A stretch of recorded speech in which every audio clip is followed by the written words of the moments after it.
लाला, आपसे शुरू मैं करती हूँ कि कल क्या हुआ। कल ऐसा लगा कि पाकिस्तान टीम जब बैटिंग करने आई तो माऊफ हो गई और भूल गई सब कुछ करना कि कैसे खेला जाएगा, क्या किया जाएगा। जो आया उसने सोचा मैं अकेला ही शॉट मार दूंगा, सिंगल डबल, तो कहीं किसी ने पार्टनरशिप बिल्ड करने का सोचा ही नहीं। सवेरा, जिस तरह आपने कहा कि कहने को तो बहुत कुछ है।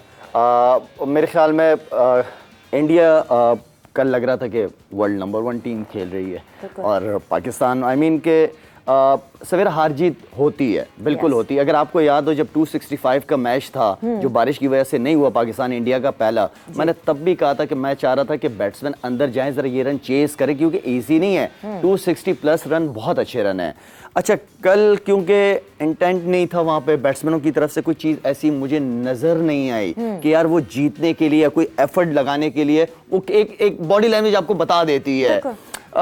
अगर कल पाकिस्तान टीम चलो हार जाता कोई बात नहीं, लेकिन 280 290 रन करके नजर तो आते नहीं कि हमारे पास बैट्समैन है। ठीक है, कंडीशन मुश्किल थी, सेकंड इनिंग और ये और वो, लेकिन आउट क्लास कर दिया। जिस तरह मैंने आपको कहा कि इंडिया के जो बॉलर थे, खासतौर पे बुमराह के आने के बाद उनका कॉम्बिनेशन बहुत जबरदस्त हो गया। और बार बार बात हो रही थी टॉस के ऊपर के बाबर ने टॉस जीत के क्यों पहले बॉल, पिच वही था, सिर्फ बॉलर्स की लाइन और लेंथ में फर्क था। पिच मेरा नहीं ख्याल कि कोई चेंज हुआ। उनके स्पिनर्स हैं, क्या जबरदस्त तरीके से क्या नाम है, कुलदीप यादव, कितनी जबरदस्त बॉलिंग की उसने, विकेट टू विकेट उसने टर्न भी किया, उसने कॉन्फिडेंस के साथ, वो बड़ी हिट खाने से भी नहीं डर रहा था। तो आपको चांसेस लेने पड़ते हैं। तो उनकी बॉलर्स ने जो बॉलिंग की है वो पिच को इतना जबरदस्त यूटिलाइज किया उनके फास्ट बॉलर और स्पिनर्स ने, जो कि बहुत बड़ी कमी नजर आई हमारी बॉलिंग में। हमारी बॉलिंग में वाकई मुशी भाई, अगर बॉलिंग की बात करें, बॉलिंग से ही शुरू करते हैं, अपनी डिस्कशन को आगे बढ़ाते हैं, क्योंकि बॉलिंग सबसे पहला चैलेंज वाज बॉलिंग। बट क्योंकि बॉलिंग रेगुलरिटी में हमें मैचेस जितवाती रही है, तो मेरा ख्याल से कभी कभार batters need to stand up to the occasion as well. मगर जब बॉलर्स की बात करते हैं, 350 plus in this ground, that has been a record in itself. क्योंकि यहाँ पे जो है 280 प्लस 290 का टारगेट प्रेमदासा में आज तक चेज हुआ है। ऑल टुगेदर इंडिया की, ऑल टुगेदर श्रीलंका की बात करें तो कोई लगभग 330 का जो टारगेट है वो चेज हुआ है, विच मीन्स ये उन सारी पार से ऊपर था। सो सबसे पहले bowling, what went wrong with our bowlers. एक शायद जहां थोड़ा सा चैलेंज किया, दैट वाज नसीम शाह, मगर थोड़े से चैलेंज के बाद वो भी वेवर्ड हो गए। बात इंडियन बॉलर्स की बात करें तो स्विंग से ज्यादा उनका फोकस था on the length that we will use, whether shorter length, whether full length, मगर लेंथ पे फोकस करना था। हमारे बॉलर्स मिस द ट्रिक। बिस्मिल्लाहिर्रहमानिर्रहीम। आई थिंक आपके क्वेश्चन में आप मेरे ख्याल 30% खुद ही इसका जवाब काफ़ी आपने कवर कर लिया है, which is नहीं honestly it's very good, you described it very nicely actually, which is nice thing। उसमें पता है क्या है, एक सीनियर याद आ गया। नहीं उसमें पता है नहीं, इसमें पता है क्या है, बात आपने बिल्कुल ठीक की है और बड़ा अच्छा डिस्क्राइब किया है। Coming back, let me take you guys memories, आपकी जो मेमोरीज को वापस लेके जाते हैं। विराट कोहली ने दुक्के मारे हैं जी। अच्छा, ये दुक्के करते क्या हैं, इट क्रिएट्स यू फ्रस्ट्रेशन, आपके अंदर इतनी बिल्टअप हो जाती है कि अमाम ने एक थ्रो की, इसने भी ऐसे, आपने देखा होगा मैच में, उसने एक हाथ के साथ ना ऐसे झटका दे के किया कि ये क्या हो रहा है, किसी ने कवर नहीं किया। फिर उसके बाद 2-3 लड़कों के फ्रस्ट्रेशन आपने देखी होगी कि उन्होंने बैकअप नहीं कर रहे थे। ये जो फ्रस्ट्रेशन होती है ना, जो हम कहते हैं कि ये इंटेंट नहीं था जी, क्यों कहते हैं गुस्सा हराम है, गुस्से में फैसले नहीं किया करते। तो पाकिस्तान जब फ्रस्ट्रेशन होती है, शाहिद खेला हुआ है, यूसुफ खेला हुआ है, हाईएस्ट लेवल पे ये लोग क्रिकेट खेले हुए हैं, जब ये फील्डिंग में फैंटी पड़ के जाती है ना, इट्स ओके, हमें बड़ी दफ़ा फैंटी पड़ी हुई है। फ्रस्ट्रेशन जब ड्रेसिंग रूम में जाती है, यहाँ पे मैनेजमेंट का काम और कप्तान का काम बहुत तगड़ा बन जाता है कि बैठा के सबको कहते हैं दुक्के, क्योंकि विराट कोहली जब दुक्का मारा था ना, तो बॉलर के चेहरे देखने में, शाहीन 2 दफ़ा शाहीन को गुस्सा चढ़ा है क्योंकि एक चौका करवा दिया, किसी ने मिसफील्ड करवा दी फाइन लेग के ऊपर, नसीम शाह ने, तो आप एक फ्रस्ट्रेशन चढ़ी जाती। इस वक्त आपको 45-40 मिनट का ब्रेक होता है बीच में, आपने पूरी मैनेजमेंट ने लड़कों को बिठा के एक बात करनी होती है। इट्स ओके, दे गॉट 370 और 350 और 400 कर गए हैं, but we have to bat well here guys. Exactly, ball at a time खेलना है, आपने 10 ओवर में विकेट नहीं देनी, फिर उसके बाद पार्टनरशिप लगानी है। You think you start making the minds up कि जी क्या हो रहा है। बॉलिंग की बात आप करती हो तो बॉलिंग का सीधा सीधे फंडामेंटल रूल एंड रेगुलेशन क्या है, क्या किया उन्होंने, विकेट लेने के बाद एक बंदे ने भी कोशिश नहीं की मैं मैजिक बॉल करके ना कोई डंडा उड़ा दूं, टांग से स्विंग करके डंडा उड़ा दूं।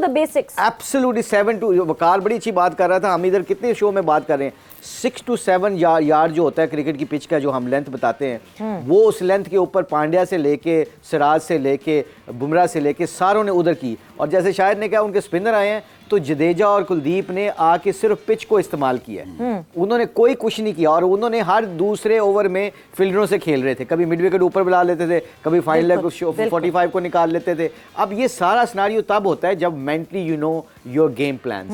सो कोई बात नहीं, पाकिस्तान हार गया, इट्स ओके। पाकिस्तान के लड़के ये हमारे हीरोज हैं, बहुत अच्छे लड़के हैं, इन्होंने बहुत हमें खुशियां दी और आने वाला इंशाल्लाह एशिया कप भी ये जीतेंगे। बट ये जो चीज़ें होती हैं ना जो हम डिस्कस कर रहे हैं, I hope those are the things. जो टॉस की बात कर रहे हैं ना, शायद मैं और शायद बात कर रहे थे अभी, टॉस वाज की।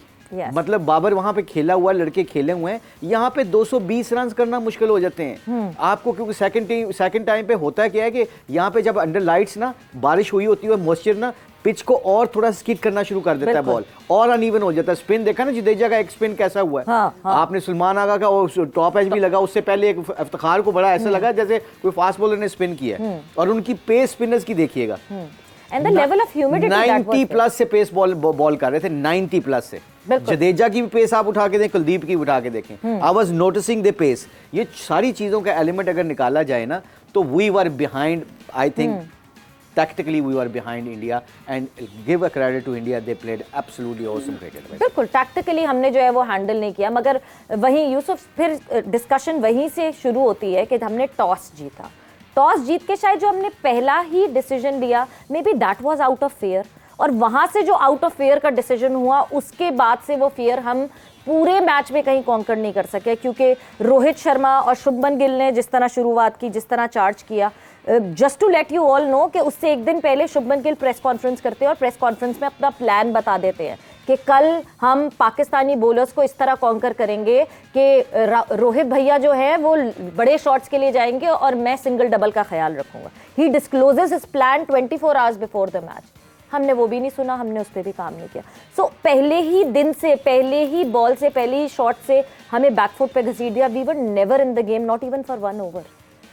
बिस्मिल्लाहिर्रहमानिर्रहीम। देखिए वो बहुत ज़बरदस्त क्रिकेट खेले हैं, इसमें कोई शक नहीं। और ये भी कह सकते हैं एक बुरा दिन भी हो सकता है पाकिस्तान के लिए।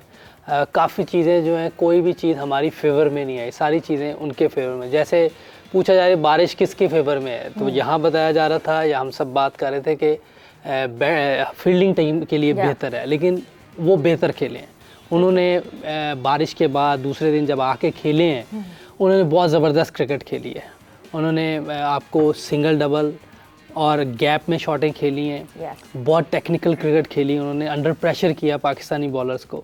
फिर एक बड़ा धचका जो लगा वो हारिस रऊफ का लगा, वो अनफिट हो गया। आपका मेन बॉलर एक वो अनफिट हुआ और इतना बड़ा टोटल लगा, क्योंकि जब इतने बड़े प्लेयर खेल रहे होते हैं, फुल सेट हो जाए तो पार्ट टाइमर्स उनके लिए बहुत इजी हो जाते हैं, उनको लूटना और इजी हो जाता है। और उन्होंने एक ओवर में 14 रन किए हैं उनको, और प्रेशर और गया। फिर आप जो मेन बॉलर आता है उस पर भी रन्स करने आसान हो जाते हैं। उनकी बारी ऐसे लग रहा है जैसे विकेट बिल्कुल इजी है। अगर आप देखें 357 अलग विकेट पे खेल रहे हो, 357 रन वैसे ऐसे बनते भी नहीं है, विकेट में भी थोड़ी बहुत बेहतरी थी। और बॉलर्स भी हमारा एक अनफिट हुआ है, और वो 2 खेले भी एक्सेप्शनल क्रिकेट है जी, इसमें कोई शक नहीं है। 47 अंडर वो कर गया। और केएल राहुल का मैं पहले ही कह रहा था कि वो मुझे टेक्निकल बहुत साउंड प्लेयर लगता है, बहुत करीब खेलता है, अंडर द चिन खेलता है। अगर उसने एक शॉट जो शदाब को खेली थी, वो आम प्लेयर ऐसी शॉट नहीं खेल सकता। वो कोई रीडेवलप करके आया कोई शॉट? नहीं, वो जितना करीब खेलता है, बहुत करीब खेलता है, उसने बिल्कुल उसका हेड बॉल के ऊपर था। अगर थोड़ा सा भी दूर होता तो वो टॉप एच लग सकता था। मुशी भाई क्योंकि खुद लेग स्पिनर है, शायद भी अगर आप थोड़ा दूर से ऑन ड्राइव मारेंगे, ऑन ऐसे वो भी फुल खेलेंगे तो वो ज़्यादातर चांस ये होता है कि खड़ी हो जाए। लेकिन कितना अच्छा उसने शॉट खेला है। तो ये सारी चीज़ें अगर आप देखें तो उनको क्रेडिट जाता है, उन्होंने बहुत ज़बरदस्त क्रिकेट खेली। और बाद में अंडर लाइट में बॉल, एक तो बॉलर अच्छे थे, हम खुद सारे एडमिट कर रहे हैं, बुमराह वर्ल्ड क्लास बॉलर है, सिराज नंबर 2 है रैंकिंग में वनडे में। वर्ल्ड क्लास हमारे बॉलर्स भी हैं। नहीं, अब उनकी ख़त्म हो गई ना अब इधर की बात है, अब बॉलिंग इनकी बात है। तो दोनों उन्होंने यूज़ किया है अपना जो जगह है और उसमें अगर आप देखें इन्होंने टेस्ट क्रिकेट भी बहुत खेली हुई है सिराज ने और इन्होंने सबसे बुमराह